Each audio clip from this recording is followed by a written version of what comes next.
அனைவருக்கும் வணக்கம். ராதே கிருஷ்ணா. 2026ஆம் ஆண்டு பொது பலன்கள் மேஷம் முதல் மீனம் வரை இருக்கக்கூடிய எல்லா ராசிகளுக்கும் பார்த்துட்டு இருக்கோம். அந்த வரிசையில இன்னைக்கு நாம் பார்க்கவிருப்பது கன்னி ராசிக்கான 2026க்கான பலன்கள். நான் 10ஆம் இடத்துல குரு உச்சமாகி கண்டத்திற்கு சனி வந்து ஜென்மத்தில் இருந்த கேதும் நகர்ந்தது மட்டும்தான் உங்களுக்கு நடந்த ஒரு நல்ல விஷயம். 2026ல வீடு பிரச்சனை வந்தது, பெரிய கடன்ல மாட்டிக்கிட்டோம், பொருளாதார சிக்கல்கள், வேலை போனது, வேலை மாறினது, தசாபக்திகள் நல்லா இருக்கவங்களுக்கு மட்டும்தான் மாறின வேலையில திருப்தி, மற்றவர்களுக்கு ஏன் மாறணும், ஏண்டா பிரச்சனை அப்படிங்கிற அளவுக்கான ப்ராப்ளம்ஸ், இருக்கிற வேலையை விட்டுடலாமா, விட்டுட்டு வேற வேலை தேடலாம்னு நினைச்சவங்களுக்கு வேலை இல்லாமல் போனது, நல்ல வேலையில இருக்கும்னு நினைச்ச இடத்துல வேற வேலை பார்த்துக்குங்க அப்படின்னு சொல்லி லே ஆஃப் ஆனது, இந்த மாதிரியான நிறைய சிக்கல்கள். பத்தாததுக்கு திருமண சிக்கல்கள் கூட, காதல் வச்சுட்டு இருந்தவங்களுக்கும் காதல்ல சிக்கல், திருமணத்தை எதிர்பார்த்துட்டு இருந்தவங்களுக்கும் திருமணத்துல சிக்கல், திருமணத்துல இருந்தவங்களுக்கு திருமணம் வந்து சற்றே விலகி இருக்க வேண்டிய ஒரு அமைப்பு அப்படின்னு 2025 உங்களுக்கு கொஞ்சம் கஷ்டம் தான் நிறைய கொடுத்துருக்கு. என்ன ஜென்மத்துல இருந்த கேது நகர்ந்துட்டார், அதனால ரொம்ப குழப்பமான, ரொம்ப உடம்பு முடியாம இருந்தது, ஹெல்த் இஷ்யூஸ் நிறைய இருந்ததெல்லாம் கொஞ்சம் கியூர் ஆயிருக்கு. தூங்க ஆரம்பிச்சிருக்கீங்க, நல்லா நிம்மதியான சாப்பாடு தூக்கம் கொஞ்சம் கிடைச்சிருக்கு. அப்படிங்கறதுனால இவ்வளவு பிரச்சனைகளும் நீங்க சமாளிச்சிருக்கீங்க. 2026 இன்னும் கொஞ்சம் ரிலீஃபா தான் இருக்கும். ஏன்னா நேரா 4ஆம் இடத்தை பார்த்துட்டு இருந்த குரு மாறி 11ஆம் இடத்துக்கு போயிடுவாரு. 11ஆம் இடத்து குரு கொஞ்சம் லாபத்தை கொடுக்கக்கூடிய அமைப்பு, லாப குரு இல்லைங்களா. என்னதான் அவர் பாதகாதிபதினாலும் குரு பார்க்கும் வீடு மூலயமாக நன்மைகளை கொடுப்பார். சோ குழந்தைகளோட இருந்து வந்த மனத்தாங்கல்கள் சரியாகும். கௌரவ பிரச்சனைகள், அதாவது வீடு வந்து ப்ராப்ளம் ஆச்சு, லோன் பிரச்சனையில மாட்டிக்கிட்டோம், வீடு வந்து வாங்கலாம்னு நினைச்சது வந்து ரொம்ப தள்ளி போயிடுச்சு, பில்டர் நாங்க புக் பண்ணிட்டு இருந்து 1 வருஷமா சும்மா தான் நான் வட்டி தான் கட்டிட்டு இருக்கேன், வீடு கைக்கு வரல, ஒரு பக்கம் ரெண்ட் ஒரு பக்கம் வட்டி, நான் கஷ்டப்பட்டு இருக்கேன்னா அது உங்க கையில கிடைக்கும். பிள்ளைகள் நல்லபடியா இருப்பாங்க, உங்களுடைய கௌரவம் உயரும், சுப செலவுகள் வீட்டுக்காக பண்ணுவீங்க. ஸோ அந்த மாதிரியான பாசிட்டிவான விஷயங்கள் வரும். கணவன் மனைவி பிரிஞ்சு இருந்தீங்கன்னா இணையக்கூடிய அமைப்பு ஏற்படும். கணவன் மனைவிக்குள்ள இருந்த சிக்கல் மறையும். மறு திருமணத்தை ஏற்பார்த்திருந்தவர்களுக்கு மறு திருமணம் கைகூடும். சோ இந்த மாதிரியான விஷயங்கள் எல்லாம் பாசிட்டிவாவே எடுத்துக்கலாம். வேலையில் திருப்தி, வேலையில் முன்னேற்றம் நிச்சயமாக 2026 செகண்ட் ஹாஃப்ல உங்களுக்கு நடக்க போகுது. சோ இது எல்லாமே ஆல்மோஸ்ட் பாசிட்டிவான விஷயங்கள் தான். உங்களுக்கு கண்டசனியும் குருவினுடைய சுப பார்வையை பெற்று விட்டதுனால் இனிமே வந்து அந்த கண்டசனியும் பிரச்சனை கொடுக்க மாட்டாரு, நல்ல வேலை ஆக்சுவலா கிடைக்கும். 26லயே தசாபக்திகள் நல்லா இருந்த நிறைய பேருக்கு வேலை மாத்திக்கோங்க அப்படின்னு நானே சஜஷன்ஸ் கொடுத்துருக்கேன். ஏன்னா நீங்க இருந்த இடம் வந்து உங்களை நிம்மதியா வச்சுக்கலாம் அப்படிங்கறது ரொம்ப உண்மை. சோ அந்த வேலை மாற்றம் வந்து தசாபக்திகள் நல்லா இருந்ததுன்னா நீங்க 2026 ஃபர்ஸ்ட் ஹாஃப்லயே பண்ணிக்கலாம். தசாபுக்திகள் சரியில்லை, லக்கணப்படியும் உங்களுக்கு வந்து தசாபுக்திகள் ஒத்து வரல அப்படின்னா நீங்க கொஞ்சம் வெயிட் பண்ணி செகண்ட் ஹாஃப் ஆஃப் 26ல நல்ல வேலைக்கு மாறிக்கலாம். ஏன்னா மாறி போற இடமாவது நமக்கு நல்லா இருக்கணுங்கிறது முக்கியம் இல்லையா. ஸோ மார்ச்சுக்கு பிறகு இட்ஸ் அட்வைசபிள், யாருக்கு வேணும்னாலும் நீங்க வந்து வேலையை மாற்றுறது அப்படிங்கிறது மார்ச் மேக்கு அப்புறம் அப்படின்னா ஒன்றும் பிரச்சனை இல்லை. லாபகரமான பொருளாதார விருத்தி ஏற்படக்கூடிய இடத்துக்கு தான் நீங்க போங்க. உங்களுடைய கௌரவம் உயரும், உங்களுடைய குடை சாய்ந்து நின்ற உங்களுடைய கௌரவம் நிச்சயமாக உயர்த்தி நிறுத்தப்படும் அப்படிங்கிறது ஒரு மிக மிக பாசிட்டிவான ஒரு விஷயம் தான். ஹெல்த்ல இன்னுமே கொஞ்சம் கவனம் தேவை. 6ஆம் இடத்தில் ராகு, சம்பந்தமே இல்லாத ஏதாவது இன்ஃபெக்ஷன்ஸ் எல்லாம் கொடுத்துடக்கூடிய வாய்ப்பு உண்டு. 12ல கேது அப்படிங்கறதுனால விரைய செலவு உண்டு. முடிஞ்ச வரைக்கும் மெடிக்கல் இன்சூரன்ஸ் போட்டு வச்சுக்கோங்க. இது நான் சிம்மத்துக்கும் சொல்லியிருந்தேன், உங்களுக்கும் சொல்லியிருக்கேன். ஃபேமிலிக்கா போட்டு வச்சுக்கோங்க. ஏதாவது ஒரு விரைய செலவு இருக்கதான் போகுது. நீங்க மெடிக்கல் இன்சூரன்ஸாவே போட்டுக்கிட்டீங்கன்னா மோஸ்ட்லி உங்களுக்கு கெடுதல் நடக்காம இருப்பதற்கு இது ஒரு பாசிட்டிவான ஒரு விஷயமா. அப்படி போயிடுச்சு அந்த செலவு அப்படின்னு எடுத்துக்கலாம். அப்படி உங்களுக்கு செலவுகள் வந்தாலும் அது ஈடு கட்டுவதற்கு இந்த மெடிக்கல் இன்சூரன்ஸ் வந்து உங்களுக்கு ரொம்ப ரொம்ப ஹெல்ப்ஃபுல்லா இருக்கும். அப்படிங்கறதுனால அதுவுமே நீங்க வந்து பண்ணி வச்சுக்கோங்க. இதோடு கூட வந்து பாத்தீங்க அப்படின்னா முடிஞ்ச அளவுக்கு கோயில்களுக்கு நீங்க வந்து ஹெல்ப் பண்ணிடுங்க. ஒரு மாசம் நான் ஒரு சின்ன அமௌண்ட், என்னோட சேலரியில ஒரு 1%, நான் ஒரு 10,000 ரூபாய் சம்பாதிக்கிறவங்க ஒரு 100 ரூபாய் அப்படிங்கிற கணக்கு, லட்சம் ரூபாய் சம்பாதிக்கிறேன்னா 1000 ரூபாய், அந்த கணக்குல மாசம் மாசம் கோயிலுக்கு கொடுத்துருங்க, நீங்களாவே கொடுத்துருங்க. சோ தட் உங்களுக்கு இது ஒரு செலவா வராம இருக்கிறதுக்கு பெருசு பாயிண்டா இருக்கும்.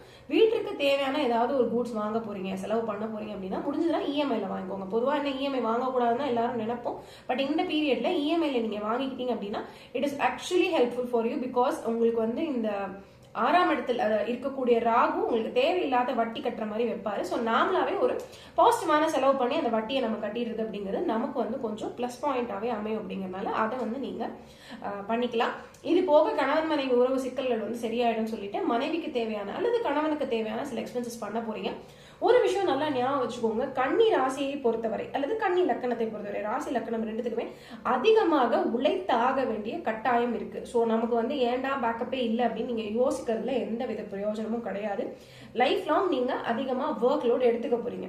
நீங்க அதை பினான்சியலி ஃபேமிலிக்கு கொடுக்க போறீங்களா அல்லது உடலால உங்க குடும்பத்துக்கு செய்ய போறீங்களா மனசால செய்ய போறீங்களாங்கிற டிஃபரன்ஸ் தான் இருக்குமே ஒழிஞ்சு அதிகமாக உழைத்தாக வேண்டிய சர்க்கிள் இருக்கு அப்படிங்கிறதுல எந்த வித மறுப்பும் இல்லை. நீங்க புத்திசாலிகள், அதனால உங்களால செஞ்சிட முடியும். அதை வந்து கொஞ்சம் இனிமே ரிலாக்ஸ்டா செய்யற மாதிரியா உங்களுக்கு 2026 பாசிட்டிவாவே அமையும். வேலையை பொறுத்த வரைக்கும் ஏற்கனவே சொல்லிட்டேன், 2026 மார்ச்சுக்கு பிறகு வேலை மாற்றம் அப்படிங்கிறது பாசிட்டிவா இருக்கும்னு சொல்லிட்டு. இல்லைங்க, நான் 2025 வேலை மாத்திட்டேன், எனக்கு இப்ப ரொம்ப டஃபா இருக்கு, நான் இப்ப என்ன பண்ணட்டும், எனக்கு இப்ப வேலை வந்து ரொம்ப டஃபா இருக்கு, என்னால இங்க சர்வேவே ஆக முடியாது, நான் மறுபடியும் வேலை மாத்துறேன் அப்படின்னா ஃபர்ஸ்ட் ஹாஃப்ல வேலை மாத்தினீங்கன்னா மறுபடியும் போற இடத்துல இதே சிக்கல் இருக்கும். இது பிராக்டிக்கலா உங்களுக்கு என்ன பிரச்சனை வரும், என்ன நீங்க கடந்த ஒரு வருஷமா அடிக்கடி வேலை மாத்திருக்கீங்க அப்படின்னு உங்க ப்ரொஃபைல்ல ஒரு பிளாக் மார்க் ஆகும். இல்ல அந்த வேலை ஒத்து வருதோ ஒத்து வரலையோ இந்த பிளாக் மார்க் வந்துடக்கூடாதுங்கிறதுனாலயோ அல்லது வேற வேலை இப்பதான் மாறி இருக்கும் அதுக்குள்ள போக முடியாது ப்ரொபேஷன்ல மாட்டிக்கிட்டேன் அந்த மாதிரி ரீசன்ஸ்னாலயோ நீங்க வந்து அந்த வேலையை விட்டு மாற முடியாம 26 ஃபுல்லாவே உங்களுக்கு கஷ்டமாயிடும். ஸோ இப்போ நான் வந்து வேலை இன்னும் மாறல, பட் டஃபா இருக்கு, மாறலாமான்னு யோசிக்கிறேன் அப்படின்னா கொஞ்சம் வெயிட் பண்ணுங்க. 2026 செகண்ட் ஹாஃப்ல நல்ல வேலையாமையும் மாறிக்கலாம். உங்களை பொறுத்த வரைக்கும் பரிகாரமாக கொடுக்க வேணும் அப்படின்னா நான் ரெகுலரா வந்து கன்னிராசிக்கு சொல்லக்கூடியது தாயார் வழிபாடு தான். எப்பொழுதெல்லாம் புதன் சுக்கிரனுடைய ராசிகள் வருதோ, ஏன்னா பக்கத்துல ஒரு புதன் சுக்கிரனுடைய ராசிகள், இவர்களுக்கு புதனோடு சேர்ந்து இருக்கக்கூடிய அதாவது பெருமாளோடு சேர்ந்து இருக்கக்கூடிய தாயாருடைய வழிபாடு தான் மிக மிக சிறப்பு. ஸோ லட்சுமி நாராயண வழிபாடு, பெருமாள் வழிபாடு, கல்யாண உற்சவம் இருக்கக்கூடிய கோயில்களில் வந்து வழிபாடு, ராமர் சீதை ராதாகிருஷ்ணன், லக்ஷ்மி நரசிம்மர், இந்த மாதிரியான தாயாரோடு சேர்ந்து இருக்கக்கூடிய எந்த பெருமாள் சுரூபத்தை நீங்க வந்து வழிபாடு பண்ணிட்டு வந்தீங்கனாலும் உங்களுக்கு ரொம்ப ரொம்ப ஹெல்ப்ஃபுல்லா இருக்கும். குரு பாதகாதிபதிங்கிறதுனால அவருடைய பாதகத்தை ஒருவேளை 11ஆம் இடத்துல இருந்து ஏதாவது கொடுப்பாரு அப்படின்னா இப்போதைக்கு மேஜரா எதுவும் கிடையாது. மறுதினம் எதிர்பார்ப்பவர்களுக்கு இது கூடுமான வரை பாசிட்டிவா இருக்கும்னு சொல்லிட்டேன். ஸோ அவங்களும் பயப்பட தேவையில்லை. இருந்தாலும் வாழ்ந்து மறைந்த ஞானிகள், சித்தர்கள், ஆச்சாரியர்கள் இவர்களுடைய வழிபாடு தொடர்ந்து நீங்க பண்ணிட்டே வரீங்க. அவர்களுடைய சமாதிக்கு அவங்களுடைய இறப்பு இது இருக்கும் இல்லைங்களா, அந்த மாதிரியான இடங்களுக்கு போய் வருவது உங்களுக்கு வந்து ஒரு பாசிட்டிவான விஷயமா இருக்கும். 12ல இருக்கக்கூடிய கேது தூக்கத்தை கொஞ்சம் கெடுக்கக்கூடிய வாய்ப்புகள் நிறைய இருக்கு. அப்படிங்கறதுனால தூக்கம் கெட்டு போகுது அப்படின்னா ஹனுமார் வழிபாடு மற்றும் பிள்ளையார் வழிபாடு தொடர்ந்து பண்ணிட்டு வாங்க. இது வந்து உங்களுக்கு ஹனுமாரும் பிள்ளையாரும் கேதுவை கட்டுப்படுத்தக்கூடியவர்கள் அப்படிங்கறதுனால உங்களுக்கு நிச்சயமாக 12 இருக்கக்கூடிய கேது அந்த தூக்கத்தை கெடுக்கக்கூடிய தன்மை அப்படிங்கிறது வந்து உங்களுக்கு மறையும். ஸோ இதுவுமே உங்களுக்கு பாசிட்டிவான விஷயமா இருக்கும். கன்னியை பொறுத்தவரை இதெல்லாம் பண்ணீங்க அப்படின்னாவே ஆல்மோஸ்ட் உங்களுக்கு ஓகே. 7ஆம் இடத்துல இருக்கக்கூடிய கண்டசனியை கண்ட்ரோல் பண்ண கண்டிப்பாக சனிக்கிழமை ஒருவேளை விரதம் இருந்து ஹனுமார் வழிபாடு கண்டிப்பா நீங்க பண்ணியே ஆகணும். எவ்ரி சாட்டர்டே போய் நல்லெண்ணெய் தீபம் ஹனுமார் சன்னதியில ஏத்திட்டு வந்துருங்க. இது இல்லைன்னா காலில் பிரச்சனை வரும், வேலையில சிக்கல்கள் வரும். இது ரெண்டும் கம்பல்சரி நடக்கும். இது போக வர்ற என்னென்ன ப்ராப்ளம்ஸ் வரும், கணவன் மனைவி சிக்கல், வேலையில சிக்கல் எல்லாமே நான் எக்ஸ்பிளைன் பண்ணிட்டேன். ஹெல்த் ப்ராப்ளம்ஸ் வரும் அப்படிங்கிறது எல்லாமே நான் எக்ஸ்பிளைன் பண்ணிட்டேன்.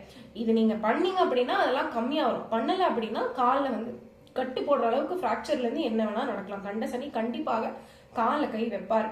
ஸோ அதனால அது கண்டிப்பா நீங்க பண்ணிக்கோங்க.